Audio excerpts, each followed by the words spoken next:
¿Alguna vez has sangrado tú o algún familiar por las vías digestivas? Si es así, te invito a escuchar este tema. Yo soy el doctor Luis Fernando Vargas, médico y especialista en terapias alternativas y farmacología vegetal. Sangrar por las vías digestivas nunca es normal.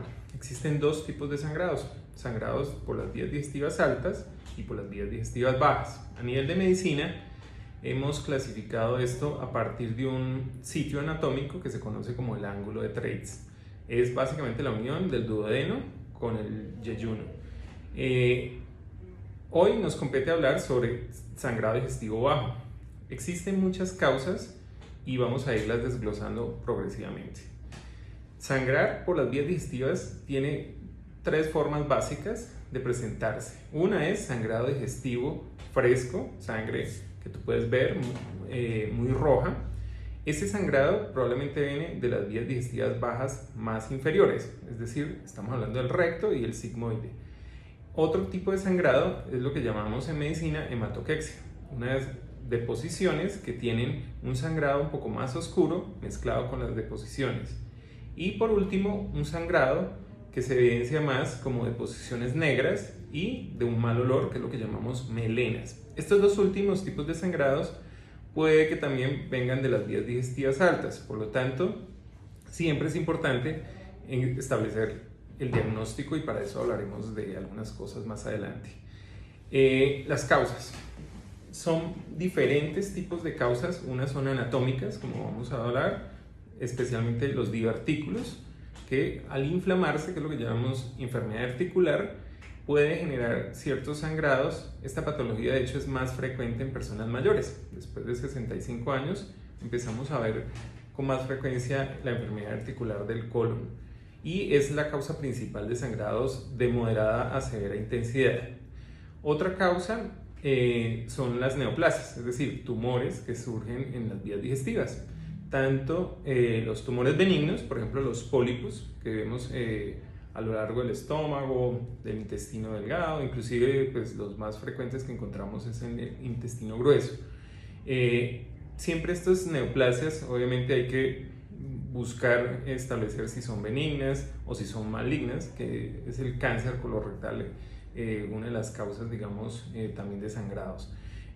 Otra, bueno, son las patologías inflamatorias, unas que son como digamos la enfermedad inflamatoria intestinal, dentro de eso están la enfermedad de Crohn y la colitis ulcerativa, y la otra son las causas infecciosas. En esto pues hay muchos microorganismos, la Escherichia coli, la Shigella, la Neisseria, y la manifestación pues obviamente es más asociada con diarrea.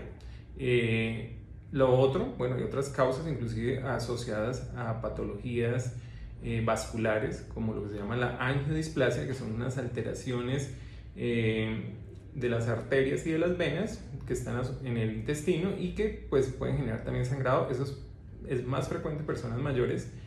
Las causas más frecuentes, de hecho, que yo he podido ver en la clínica en estos últimos años, están asociadas a los sangrados por hemorroides, por fisuras, y son sangrados más de abajo, o sea, estos últimos, de hecho, son los sangrados que vemos más en jóvenes. Es una causa benigna, pero muy preocupante para muchos pacientes. Entonces, lo primero que uno debe establecer es qué tanto están sangrando el paciente. Pueden haber sangrados muy pequeños, unos moderados y otros severos. Cuando son sangrados pequeños, este tipo de personas a veces consultan muy tardío porque se van acostumbrando a tener episodios progresivos de sangrado, no se les da mucha importancia.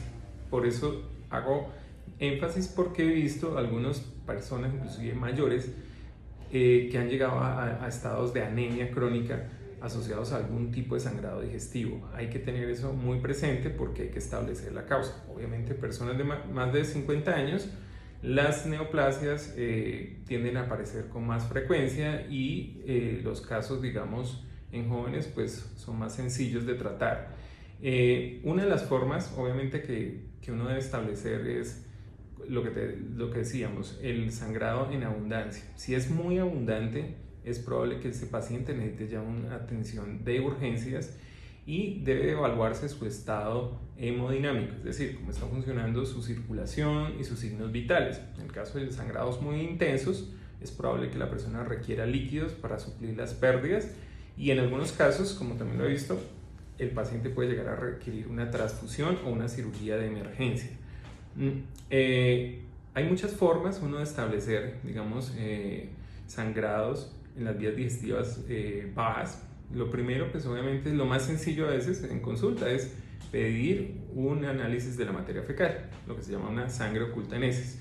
O en coprológicos seriados tú puedes encontrar también si hay sangrado reiterativo y si está asociado también a algún microorganismo y a otras patologías que tú puedes encontrar ahí.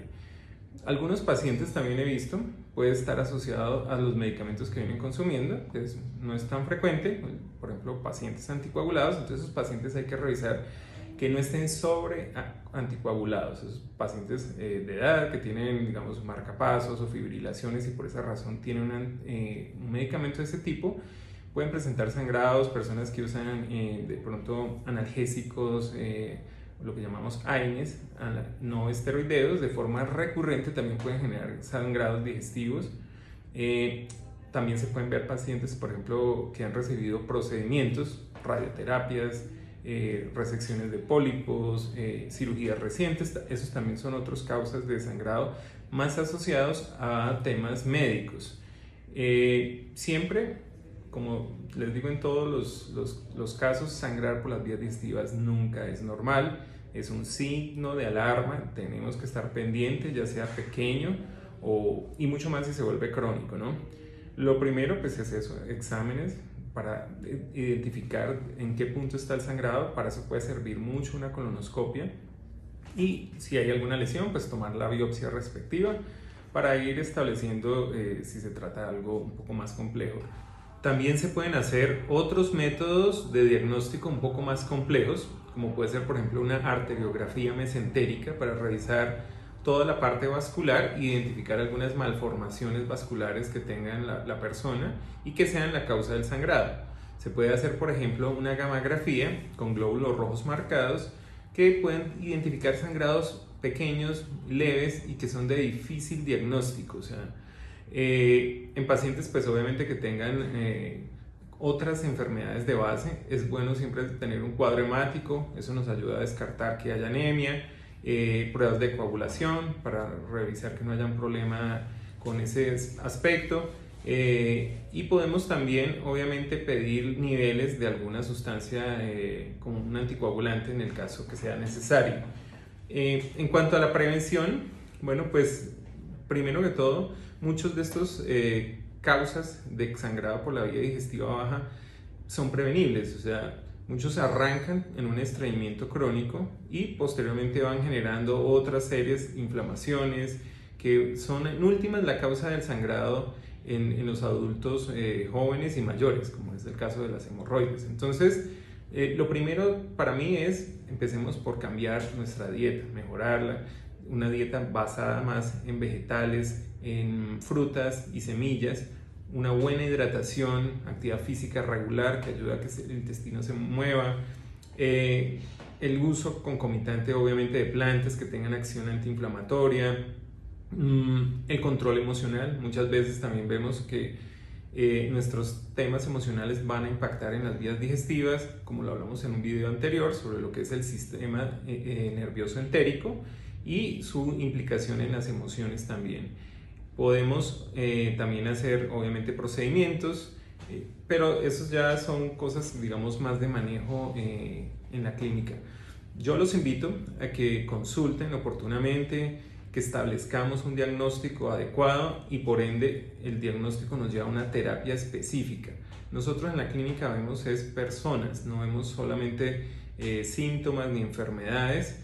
Vemos un conjunto de situaciones que pueden llevar a una persona a presentar esta patología en especial.